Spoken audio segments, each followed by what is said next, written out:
नमस्कार। शोमर तोड़ी एनालिसिस में आपका स्वागत है। आजकल एक फिल्म की चर्चा बहुत चल रही है, उसका नाम है द बंगाल फाइल।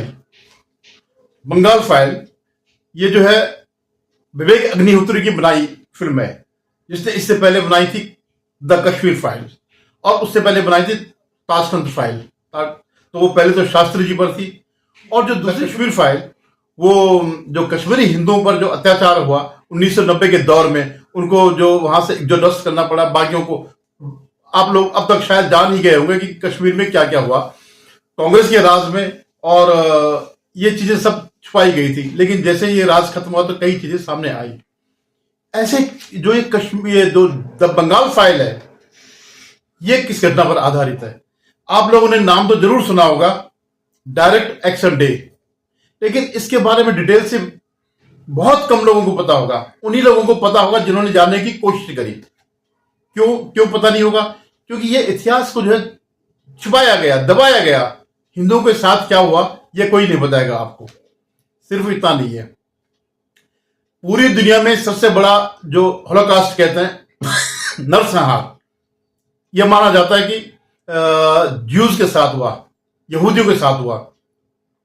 नाजियों ने जो किया था उसको सबसे बड़ा हॉलोकॉस्ट माना जाता है। लेकिन सच्चाई यह है कि उससे कई गुना ज्यादा हॉलोकॉस्ट अगर हुआ तो हिंदुओं के साथ हुआ।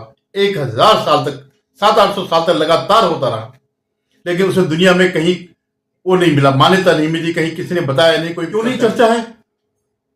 क्योंकि पूरा इस देश में पहले तो फ्रॉड यह हुआ कि सत्ता कांग्रेस को मिली।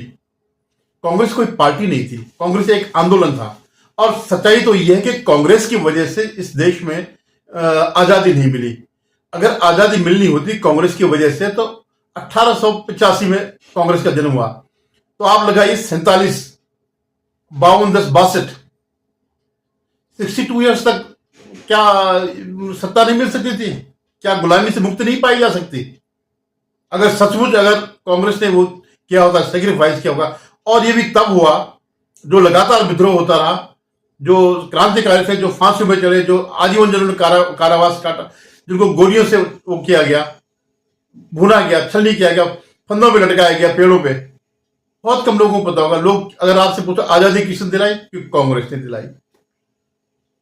पूरे तो फ्रॉड तो यह हुआ कि कांग्रेस को सत्ता मिली, जबकि इसमें सब किस्म के लोग थे, और धीरे धीरे करके सब अलग हो गए। जो वर्तमान जो कांग्रेस है वो उस कांग्रेस का सत्तांश भी नहीं है, और अगर कुछ है तो गांधी जी का फर्जी नाम है। हालांकि गांधी जी का कोई बहुत बड़ा किसी का कोई योगदान नहीं था। परिस्थितियां ऐसी थी कि सेकेंड वर्ल्ड वॉर के बाद यह तय था, जब सेकेंड वर्ल्ड वॉर खत्म हुई, कि जितने भी कॉलोनीज है इन सबको एक नीतिगत निर्णय लिया गया कि इन सबको मुक्त किया जाएगा।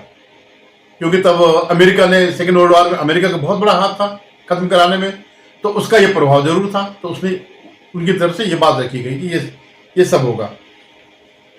तो उसी के तहत जो है कई उपनिवेश थे, जो कॉलोनीज थी, ब्रिटिशर्स की या पुर्तगालीज की या स्पेनिश कॉलोनी थी, सब कुछ सब खत्म हो गया। पूरा लैटिन अमेरिका जिसे कहते हैं, दक्षिण अमेरिका, वो सारा स्पेनिश को था, लेकिन वो सब खत्म हो गया। इसके साथ ही खत्म हो गया, बगैर किसी लड़ाई के। ऐसी छुटपुट लड़ाइयां हुई होंगी, लेकिन ऐसा कुछ नहीं था। इवन कई सालों बाद जो साउथ अफ्रीका है वो भी गोरों से मुक्त हो गया था, बहुत सालों बाद। हालांकि उनके साथ जो वहां रहते थे, तो जो अपार्थाइड और ये सब चीजें थी, ये सब खत्म हो गई थी, वो उल्टे उसके शिकार हो गए। तो मैं ये कह रहा हूं कि सत्ता जो है ये मिली कांग्रेस को, और कांग्रेस ने जो है पूरा इतिहास को जो है बदला माने छुपाया। जहां जहां इस्लामिक वो थे, अत्याचार थे, उन सबको छुपाया। कहीं पर भी आप ये नहीं सुनेंगे कि कासिम से लेकर के और मुस्लिम जो शासक थे, अंतिम शासक या बाबर तक, जो लोग यहाँ इन्होंने इन्वेट किया, फिर उनके संतानों ने जो किया, इसका आपको कहीं नहीं मिलेगा। कोई नहीं बताएगा कि अकबर के टाइम पे 30,000 हिंदुओं का कत्ल करके मीनार बनाई गई थी। अब ये चीजें सामने आ रही है। तो सबसे बड़ा अगर होलोकास्ट हुआ है, नरसंहार अगर हुआ है इतिहास में, जो दर्द नहीं होता है तो वो हिंदुओं का है। तो कश्मीर फाइल, ये जो द बंगाल फाइल भी जो है उसी में से एक है। ऐसे कश्मीर में हुआ था। लेकिन कश्मीर क्योंकि हमारे सामने हुआ तो हमें केवल इतनी खबर लगती थी कि हाँ कश्मीर में वो चल रहा है, हिंदुओं को भगाया जा रहा है। लेकिन उसके बाद जो जो हुआ, उसके दौर में क्या क्या हुआ, वो अगर ये कश्मीर फाइल नहीं बनती तो ये पता नहीं चलता। वो बताते नहीं इतिहास में, वो जो इनके पास सत्ता थी उन्होंने इस चीज को नहीं बताया। क्यों नहीं बताया कि साहब इससे जो है धार्मिक को फैलेगी, जो धार्मिक जो है विभाजन होगा। इतिहास बताने में क्या है धार्मिक विभाजन? क्या ये जो इस बात को मानते हैं कि ये चीजें उठाने से लोगों के अंदर घृणा होगी, तो वो लोग क्या इस बात को स्वीकार नहीं कर सकते? वो खुद ही कह के हाँ, अगर वही आगे बढ़ करके आए कि बहुत गलत हुआ, चाहे वो डायरेक्ट एक्शन डे के दिन हुआ या कश्मीर में हुआ या मोपालम में हुआ, केरल में। तो सबसे बड़ी बात क्या है कि जब इंदिरा गांधी अल्पमत में थी तो उसको जो है समर्थन दिया कम्युनिस्टों ने। उन्होंने इंदिरा गांधी से कुछ नहीं मांगा, उन्होंने केवल मांगा एजुकेशन, शिक्षा संस्थाओं पर कब्जा, ऐतिहासिक जो है उन पर कब्जा, जो हिस्ट्री डिपार्टमेंट हो गया, हिस्ट्री के जो वो है सारे संस्थान, उस पर उन्होंने कब्जा किया। और उन्होंने विधिवत ये अभियान चलाया कि इससे जो है कहीं पर भी ये न लगे कि हिंदुओं ने कुछ गलत किया और हिंदुओं के साथ कुछ गलत हुआ। हर चीज का उन्होंने एक वो दिया, जवाब दिया। जैसे मोबला में हुआ कि साहब वहां तो जो है वो थे, वहां के हिंदू जिम्मेदार थे इसलिए उनको मारा गया। या कश्मीर का भी उन्होंने वही तर्क दिया कि वहां पर जो है व्यापारी हिंदू थे और वो शोषण करते थे। तो क्या जितने भी शोषण करते थे उनके साथ यही होना चाहिए? ये जस्टिफिकेशन है कि उनको मारो? और उनके सबसे बड़ा क्या इस्लाम में जो सबसे बड़ी बात क्या है कि वो उनका सबसे बड़ा ये है कि महिलाओं पर सबसे पहले कब्जा करो और सबको अपने धर्म में लाओ। ये तो ऑफिशियली है उनका धर्म के हिसाब से। तो खैर मैं आता हूं पहले ही जो डायरेक्ट एक्शन डे है। डायरेक्ट एक्शन डे जो है जब भारत आजाद हुआ उससे ठीक एक साल पहले 16 अगस्त 1946 को जब मुस्लिम लीग ने एक आवाज दी कि हम जो कैबिनेट मिशन आया था हम इसको नहीं मानते और हम स्वतंत्र राज्य की लड़ाई लड़ेंगे और उसके लिए डायरेक्ट एक्शन करेंगे। तब जिन्ना ने क्या कहा था, मुंबई से, जिन्ना मुंबई में बैठा था, तो उसने वहां से कॉल दी कि या तो डिवाइड इंडिया और डिस्ट्रॉय इंडिया, या तो भारत का डिवीजन करो नहीं तो हम भारत को डिस्ट्रॉय करेंगे। बस इनके लिए जो है एक यही बहुत कुछ था, सूत्र एक यही सूत्र बहुत था। और हिंदू तो बड़े उसमें थे कि बापूजी हैं, नेहरू, चाचा नेहरू है, राणा फलाना है, ये तो कुछ ऐसा होने नहीं देंगे। और बापूजी तो अहिंसा के पुजारी थे। तो 16 अगस्त को 1946 को कहां पर हुई आग, कहां भड़की? कलकत्ता में। हालांकि कलकत्ता हिंदू बहुल शहर था लेकिन वो बेफिक्र थे, जैसे आज भी बेफिक्र हैं। और उन्होंने तैयारी करके जो वहां पर वो था, वहां का मुख्यमंत्री था हुसैन सोहरावर्दी, हुसैन शहीद सोहरावर्दी। उसने जो है, क्योंकि वो तो मुख्यमंत्री था और उसका सब कुछ था, पूरी प्लानिंग उसकी थी। जिन्ना ने केवल एक बात कही कि हम डायरेक्ट एक्शन लेंगे। और जब डायरेक्ट एक्शन की बात हुई तो यही समझा जाता है कि अब हिंदुओं को मारेंगे। उन्होंने वही किया और उस दिन जो है पुलिस की छुट्टी करा दी और उस ये सब तैयारी करके इनके एक मैदान था, उस मैदान में जो है सारे इकट्ठे हो गए शहीद मीनार, और उन्होंने वहां जत्था बना करके हिंदुओं का कत्लेआम करना शुरू कर दिया, एक तरफ से दूसरी तरफ तक। बताते हैं 4,000 से लेकर 10,000 तक हिंदू एक दिन मारे गए। अब आगे क्या हुआ? जब ये अति हो गई उसके बाद जो है गोपाल पाठक नामक एक बंगाली था, हालांकि वो था बूचर था, वो सामने आया। अगर गोपाल पाठक सामने नहीं आता और वो पलटवार नहीं करता तो शायद और भी हिंदू मारे जाते। लेकिन उसने संगठित किया, हिंदुओं को संगठित किया, सबको हथियार दिए और पलटवार करना शुरू कर दिया। जैसे ये पलटवार हुआ वैसे जो है शांति की बातें होने लग गई। लेकिन आप ये मत समझिए कि केवल कलकत्ता में हुआ, ये पूरे जो ईस्ट, जो आज बांग्लादेश है और ईस्ट, तब जो है ईस्ट बंगाल था, ये सब उस जगह हुआ, उन हर जगह हुआ। और सबसे फेमस जो है नोआखली में, जो बांग्लादेश में है, वहां पर यही जो कुछ यहां पर हुआ वही वहां पर हुआ। 16 अगस्त को यहां पर हुआ कलकत्ता में। इसे क्या कहते हैं, कलकत्ता क्लीन करके जो है इसका नाम रखा जाता है, या डायरेक्ट एक्शन डे। तो नोआखली में भी यही हुआ वहां पर जो है लोगों को मारा गया, हिंदुओं को। लोगों माने हिंदू, एक हिंदू ही ऐसा प्राणी है जिसको आप कहीं पर भी मार सकते हैं, आप बहुमत में हो या अल्पमत में हो, मारने के लिए हिंदू ही है, क्योंकि वो संगठित रहते हैं, हथियार लेकर के रहते हैं। तो वहां पर भी जो है नोआखली में हुआ। अब जो बापू थे वो नोआखली में जाना चाह रहे थे, क्योंकि कुछ दिन बाद जो है ये सब हो गया था। नोआखली में 29 तारीख को, 16 अगस्त को यहां हुआ, 29 अगस्त को वहां पर हुआ नोआखली में। तो बापू बजाय वहां जाने के, शांति प्रयास करने के, कलकत्ता में बैठ गए और उन्होंने वहां पर आमरण अनशन का धमकी दी, ये क्या वो क्या, और 3-4 महीने यहां पर लगा दिए कलकत्ता में। जो गोपाल पाठा और उनके साथ के लोग जिन्होंने पलटवार किया और जिससे ये संभल गए, ये लोग दुरुस्त हो गए, तो उन्होंने जाकर के फिर गोपाल पाठा ने, सब लोगों ने सरेंडर कर दिया। लेकिन इस बीच 3-4 महीने बीत गए और नोआखली में जो है अक्टूबर में वही सब दोहरा, मतलब शुरू तो इसी दिन हो गया था, 19 तारीख से शुरू हो गया था ये सारा काम। लेकिन अक्टूबर के महीने तक पूरा मास स्केल में जो है लोगों को मारना शुरू कर दिया। क्या हो गया? इनके पास तो एक ही है कि स्त्रियों को पकड़ो, उनको उनके साथ जो भी करना है करो। यहां तक, अभी आपको एक फोटो दिखा रहा है, यहां तक कि जिन पुरुषों को मारा गया, जिसने उन पुरुषों को मारा, उनकी स्त्री को मजबूर किया गया, उनकी पत्नी को मजबूर किया गया वो उसी हत्यारे से शादी करे। और एक नहीं, ये तो एक इतिहास है।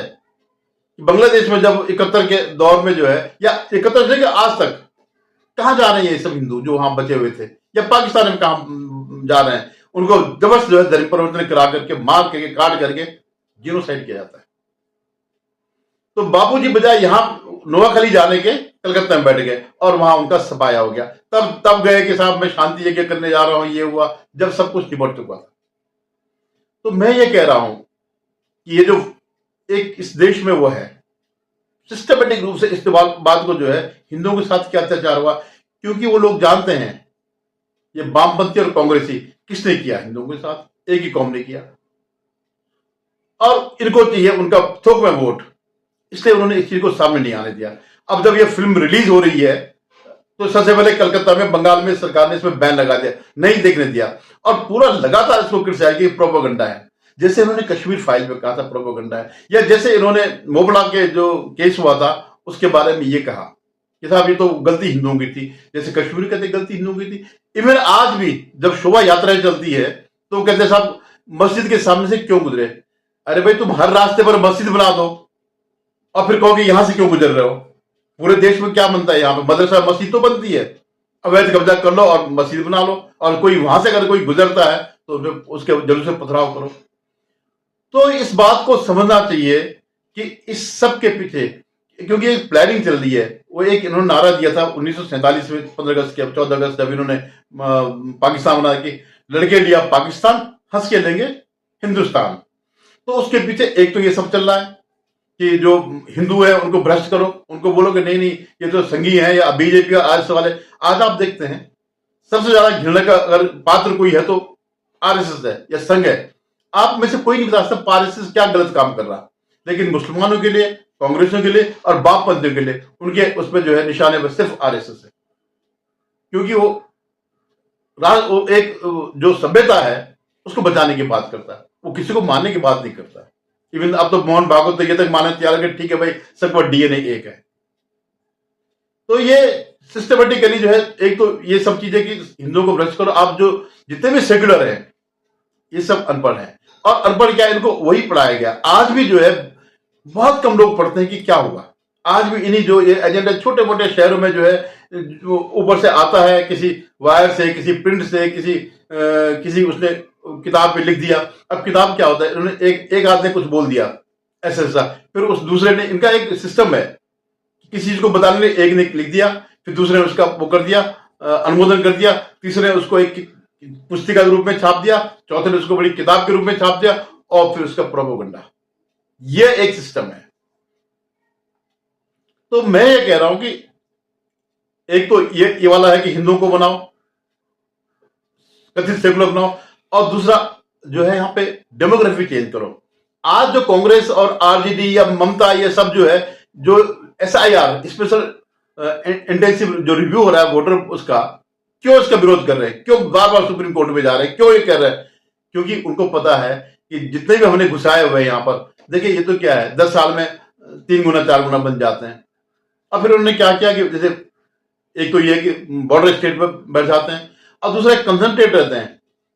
आप ये पूरे उसमें समान नहीं फैलेंगे, ऐसी जगह फैलेंगे जहां की वो प्रभावित कर सके, जहां की किसी कंस्टिट्यूशन को, चाहे वो लोकसभा की हो या विधानसभा की, जिसमें वो प्रभाव डाल सकते हैं। तो कहानी ये है कि लोगों को सतर्क रहना चाहिए और कम से कम कांग्रेस और ये जो है वामपंथी, इनसे तो घृणा करो। ये इस काबिल नहीं है कि क्योंकि इनका उद्देश्य भारत का जो है बाल्कनाइजेशन कहते हैं, एक बाल्कन कंट्रीज थी, उनका जो टुकड़े टुकड़े कर दिए गए भाषा के आधार पर, धर्म के आधार पर, जो राहुल गांधी आज कर रहा है। जैसे वो कभी साउथ नॉर्थ की बात करता है, उनको अलग कहता है कि साहब दक्षिण वाले बिल्कुल अलग हैं, उत्तर वाले तो बेवकूफ है।